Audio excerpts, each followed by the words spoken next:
जिल्हा परिषद आणि पंचायत समिती निवडणुकीसाठी उमेदवारी अर्ज दाखल करण्याच्या शेवटच्या दिवशी हातकणंगले तालुक्याच्या राजकारणात मोठी हालचाल पाहायला मिळाली. तहसील कार्यालय परिसरात विविध पक्षांच्या कार्यकर्त्यांनी आणि उमेदवारांनी गर्दी केली होती. शक्तीप्रदर्शन करत अनेक उमेदवारांनी उमेदवारी अर्ज दाखल केलेत. आमदार राहुल आवाडे यांची कन्या सानिका आवाडे या हातकणंगले तालुक्यातील कोरोची जिल्हा परिषद मतदारसंघातून निवडणूक लढवणार आहेत. आवाडे घराण्यातील चौथी पिढी आता निवडणूक रिंगणात उतरली आहे.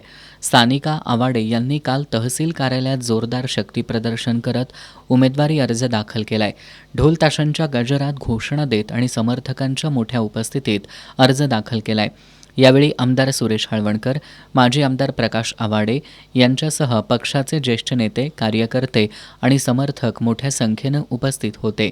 यावेळी कायदा आणि सुव्यवस्था राखण्यासाठी पोलिसांचा देखील चोख बंदोबस्त तैनात करण्यात आला होता. आमदार खासदारांच्या मुलांना उमेदवारी दिली जाणार नाही असा निर्णय भाजपनं काही दिवसांपूर्वी घेतला होता.